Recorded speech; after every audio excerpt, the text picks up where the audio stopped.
Welcome everyone. Welcome everyone. Welcome everyone to another Ref Brandon and the Todd family YouTube video.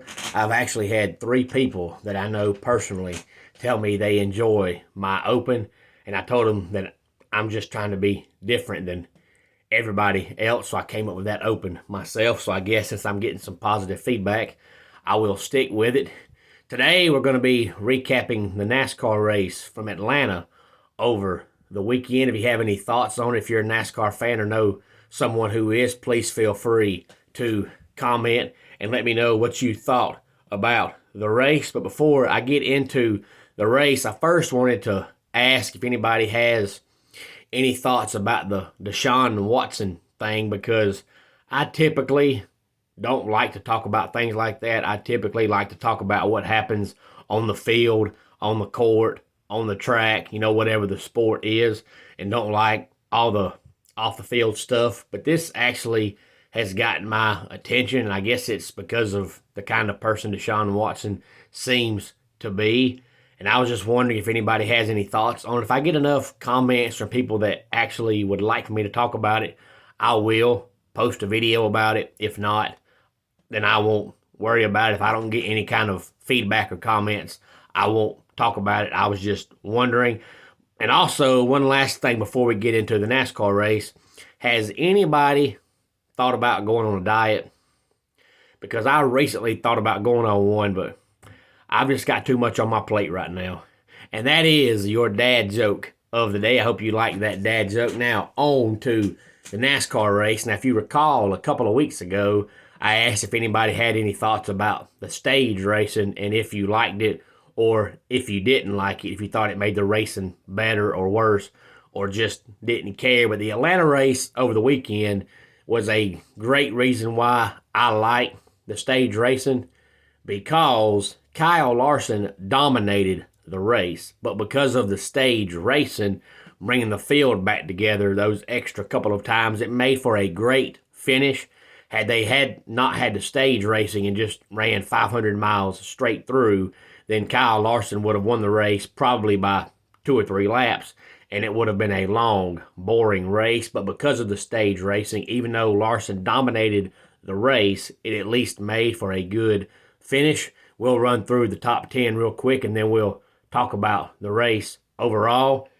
Ryan Blaney won his first race of the year. Now, Ryan Blaney usually is good for about 1 win a year, and you would think with him winning this early in this year that it might mean he'll win 3-4 times this year, and he still might. But Ryan Blaney winning means now we've had 6 races, and we've had 6 different winners. So right now we're averaging 1 winner a week. And if you look at it and you think about it, Kurt Busch usually wins at least once a year. He hasn't won yet.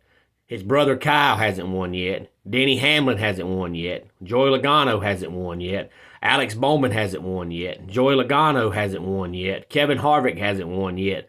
So there's a lot of guys that typically win at least once a year that still have not yet won a race this year. So you have to wonder how many weeks in a row we'll see a different winner, but at some time we will see a repeat winner. But as I said, Ryan Blaney won. Kyle Larson was second.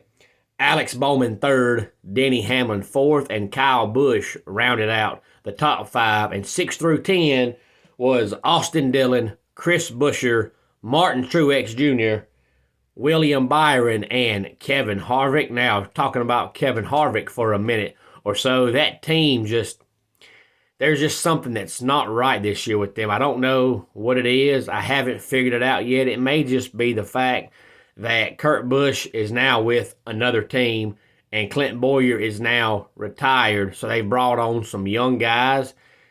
It may just be that they're trying to focus on helping the young guys get better and not focusing so much on the race cars, and it's holding Harvick back.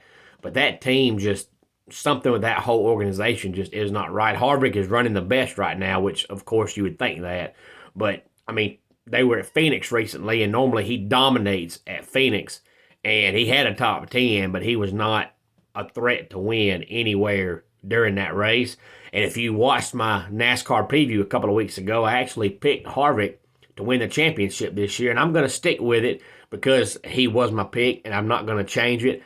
But if I'm going to be right, they've got a lot to change because right now they're not even close. I mean, Eric Almirola is their second best driver, and when Eric Almirola is your team's second best driver, you've got a long way to go. But as I said, that team as a whole just is not running well at all this year. Now, this upcoming weekend is going to be the dirt race at Bristol, and I am really excited about it. And if you are as well, please feel free to leave a comment. If anybody you know is a NASCAR fan, let them know to leave a comment at any time about anything.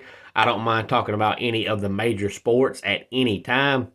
I'm also still going to be doing a top 10 later on this week. I'm still not sure what it's going to be about. Last week, if you recall, I did top 10 best snacks, and I got a lot of comments and a lot of feedback from that. So I guess people enjoyed the top 10 list. We'll do another one this week. It may be top 5. It may be top 10. Depends on what the category is. Let me know if you have any thoughts or suggestions on that or anything else you would like to talk about. And as I said before, let me know what you think about the Deshaun Watson thing.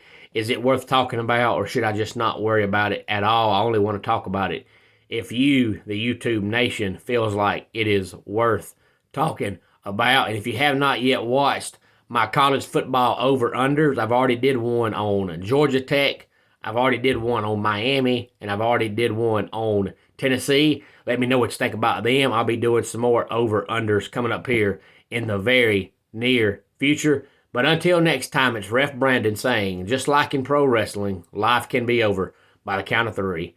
Tell your friends and loved ones how much you miss them and how much you love them. Bye.